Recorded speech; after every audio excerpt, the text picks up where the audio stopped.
آپ کو پتا ہے ہمارے پاس سب سے بڑی چیز کیا ہے؟ کبھی سوچا ہمارے پاس سب سے قیمتی اور سب سے بڑی چیز ایک گریا ہے. سوچے ذرا, یہ جو آنسو آپ آتے ہیں نا, کیوں آتی ہیں جناب سیدہ؟ یہ آنسو لینے کے لیے. یہ آنسو اتنا قیمتی ہے کہ یہ رومال سیدہ کی زینت بنتا, یہ اتنا قیمتی. اور توسل کریں, جس کو گریا نہیں ہوتا نا, توسل کریں. میں گناہگار ہوں, مجھے معاف کر دیں, لیکن مجھے سب سے قیمتی چیز سے محروم نہ رکھیں. آپ سب کو عطا کرتے ہیں, مجھے بھی عطا کریں. یہ آنسو مجھے عطا کریں, اور بھی یقیناً عطا کریں. آپ کو خدا کی بارگاہ میں گریا بعض اوقات کوشش کرنی پڑتی ہے, اپنے آپ کو ذہن کو اپنے لے جانا پڑتا ہے, ان کے دروازے تک لے جانا پڑتا ہے, جب جا کے گریا ہوتا ہے. ان کی چوکھٹ کو پکڑنا پڑتا ہے, جب جا کے آنسو آتا ہے. کیونکہ ہم دنیا میں دھسے ہوئے لوگ ہیں, آنسو نکالنا ہمارے لیے بہت مشکل ہو جاتا ہے. بعض اسی چوکھٹ کو پکڑنے بے بھی ہمیں آنسو, وہ آنسو جو آپ کے رومال کی زینت بنے. لیکن جب بہت ہی مجرب روایت ہے, یہ بہت بڑے بڑے علماء سے آئی ہے کہ جو آخری وقت تھا جب بی بی کا وصیت کر رہی تھی, تو بی بی نے ایک ظرف, ایک شیشی حضرت علی کو دی. کہا کہ یا علی یہ میرے ساتھ قبر میں دفن. مولا نے پوچھا یہ کیا ہے؟ ایک ظرف, ایک شیشی. کہا یا علی یہ آنسو ہے, وہ آنسو جو رات کی تاریکی میں میں نے خدا کی راہ میں بہائے ہیں. اب دیکھا آپ نے کائنات کی سردار ہوتی, جو کائنات کی کنیز خاص خدا کی, ہر مجلس میں یہ بی بی تشریف لاتا ہے, ہر مجلس میں. کاشان کے ایک عالم دین وہ بیان کرتے ہیں کہ وہ مجلس پڑھ کے آ رہے تھے, تو کسی ضعیفہ نے ان کو روکا, کہا کہ ہمارے گھر مجلس پڑھ. انہوں نے کہا کہ اس کو کیسے میں ٹالوں کہ میں کہاں مجلس پڑھنے جاؤں گا. کہا کہ دیکھیے میرے پاس تو وقت نہیں ہے, میرے پاس صرف دوپہر کا وقت ہے. میں نے سوچا ایسا وقت تو گرمیوں کے دن ہے, وہ خود منع کرتا. جب کہا کہ میں تو صرف دوپہر کو آ سکتا ہوں, انہوں نے کہا یہ تو بہت اچھا وقت ہے. انہوں نے کہا چلو اب بات ہو گئی ہے. عاشور کا دن آیا اور یہ عالم دین صبح ساری وہ کہتے ہیں کہ میں نے مجالس پڑھ لی, اور دوپہر کو کہا کہ میں نے سوچا کہ میں تو ضعیفہ کو بتانا ہی بھول گیا کہ میں تو دوپہر کو مجلس ہی نہیں پڑھتا. کہا کہ میں لیٹا, آنکھ لگی خواب میں جناب سیدہ, اور کہا کہ وہ ضعیفہ تمہارا انتظار کر, وہ ضعیفہ تمہارا انتظار کر. اب یہ اٹھے, دوڑے ہوئے اور پہنچے. دیکھا کہ وہ ضعیفہ کبھی گھر کے اندر جاتی ہے, کبھی باہر جاتی ہے. اس ضعیفہ نے ان کو دیکھ لیا, مگر پھر بھی اس کی بے چینی ختم نہیں ہوئی. وہ کبھی اندر جا رہی, کبھی باہر جا رہی ہے. جا کے انہوں نے کہا کہ اے ضعیفہ, تم نے مجھے دیکھ لیا, اب اس بے چینی کا مقصد کیا؟ میں آ گیا ہوں. انہوں نے کہا اے شیخ, تم نے اتنی دیر کر دی, مجلس میں سیدہ آئی ہوئی. ہر مجلس میں خدا عالم آوازوں پہ یہ دعا کیا کریں کہ ان آوازوں کا خدا رحمت نازل کر دے, ان آنسوؤں کو خدا قبول کر لے, ان آنسوؤں پہ خدا رحمت نازل کر دے. یہ دعا کریں یہاں پہ, یہ آنسو خدا قبول کر دے, یہ آوازیں خدا قبول کر دے. رسول خدا کے بعد آپ کو پتہ 3 جگہوں پہ اہل بیت نے رسول خدا کے بعد تڑپ کے رسول خدا کو پکارا. 3 جگہیں ایسی ہیں. پہلی جگہ کون سی ہے کہ جب بی بی در و دیوار کے درمیان اور بی بی کی آواز بلند ہوئی, یا ابتا یا محمد اے میرے بابا. بہت سخت ہے, بہت سخت. ہم اس چیز کو درک نہیں کر سکتے. ہر امام نے اس مصیبت پر آنسو بہایا ہے, ہر امام نے. ہم نہیں سمجھ سکتے, ہم صرف ہے کہ سن کے گزر جاتے ہیں, لیکن ہم سمجھ نہیں سکتے. پھر اس کے بعد جو دوسرا موقع تھا زداروں کہ جب رسول خدا کو بڑی تڑپ کے پکارا گیا, وہ کون سا موقع تھا کہ جب رات کی تاریکی میں یہ لائٹیں کھول तारीखी में अली बकैया की एक कब्रिस्तान में बीबी को कब्र में उतारा।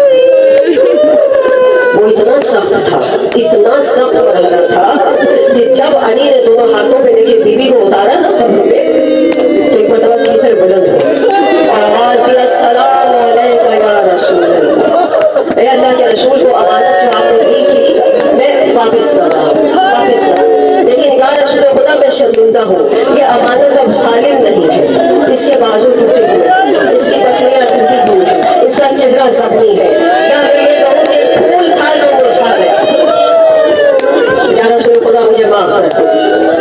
कहते हैं कि उस वक्त ऐसा जब बीबी को कब्र में उतारा ना, कहते हैं कि हजरत अली के दिल में ऐसा गम बैठ गया कि कब्र से उठा नहीं।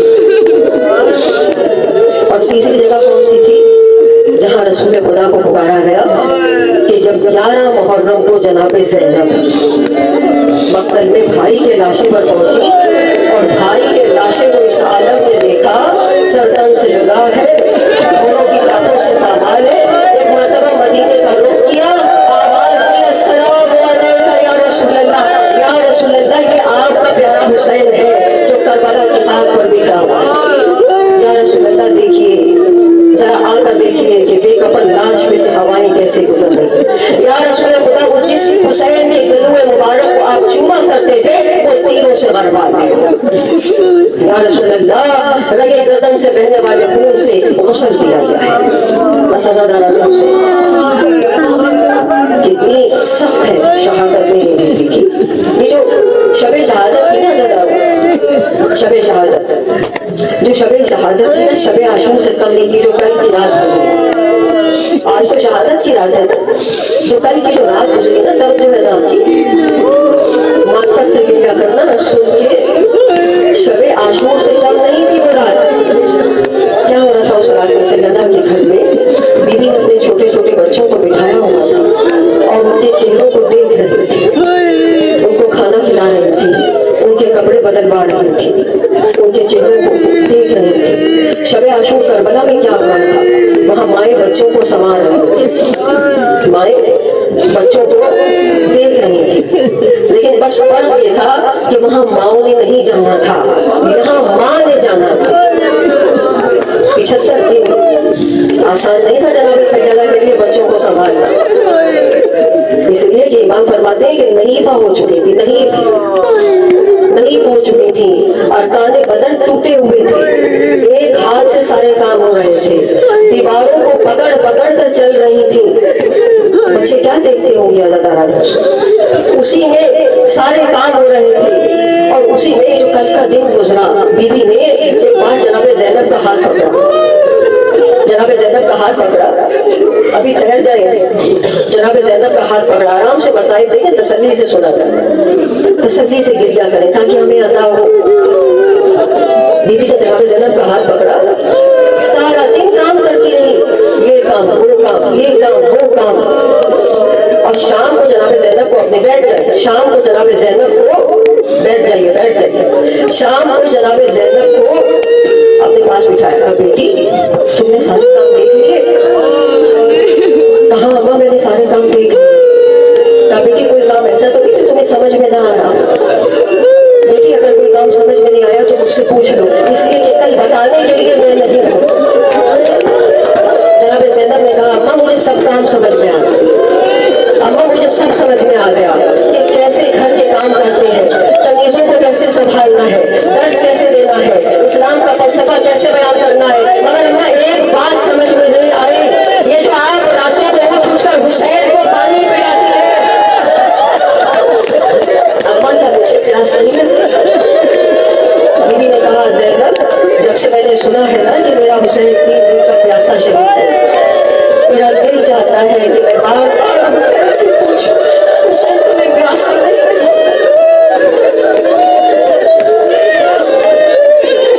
हुसैन तुम प्यासे अदाकारों बता मैं क्या चाहती हूँ? मैं चाहती हूँ हम एक दफा गुस्सा हजरत अली को,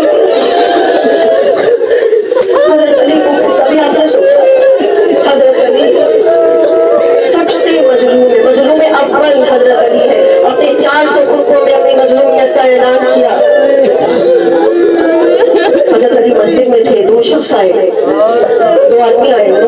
मौला हमारे दरमियान एक बात पर बहस हो रही है कि मर्द के लिए सबसे बड़ी मुसीबत क्या है। मौला ने कहा तुम क्या कहते हो। उन्होंने कहा कि मौला ये मेरा साथी कहता है कि मर्द के लिए सबसे बड़ी मुसीबत ये है कि वो बीमार हो। कहा नहीं, ये सबसे बड़ी मुसीबत नहीं है। कहा मौला ये कहता है कि वो बे औलाद हो। कहा नहीं, ये सबसे बड़ी मुसीबत नहीं है। कहा ये कहता है मेरा साथी कि वो कर्जदार हो। कहा नहीं, ये सबसे बड़ी मुसीबत नहीं है। कहा ये कहता है मेरा साथी कि उसका जवान बेटा मर जाए। कहा नहीं, ये सबसे बड़ी मुसीबत नहीं है। कहा मौला फिर आप ही बता दीजिए कि सबसे बड़ी मुसीबत क्या है। मेरे मौला का रंग सफेद पड़ गया, आंखों से आंसू जारी हो गए। खड़े हुए, फिर जमीन पर बैठे, फिर खड़े हुए, फिर जमीन पर बैठे। इन लोगों ने माफी मांग ली। कहा मौला हमें माफ कर दीजिए, हम मुझसे कोई गुस्ताखी हो गई। इमाम ने फरमाया तुमने सवाल ही ऐसा कर दिया, मुझे मदीने की गली याद आ गई। पूछा कि मर्द के लिए सबसे बड़ी मुसीबत क्या है, तो सुनो, मर्द के लिए सबसे बड़ी मुसीबत ये है कि वो पाता है खैबर और खंदक हो, उसके सामने उसकी ज़ौजा को मारा जाए, तलवार न निकाल सके।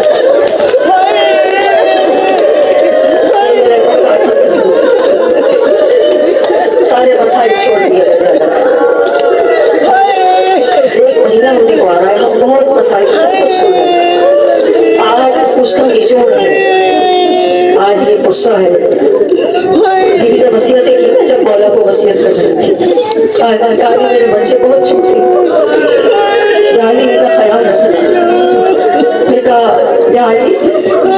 यानी मैं शर्मिंदा हूँ कि मैं मुझसे कोई गलती अगर हो गई हो तो माफ कर दीजिए। जैसे ही गलती का नाम आया ना, अली की फरियादें बुलंद हो।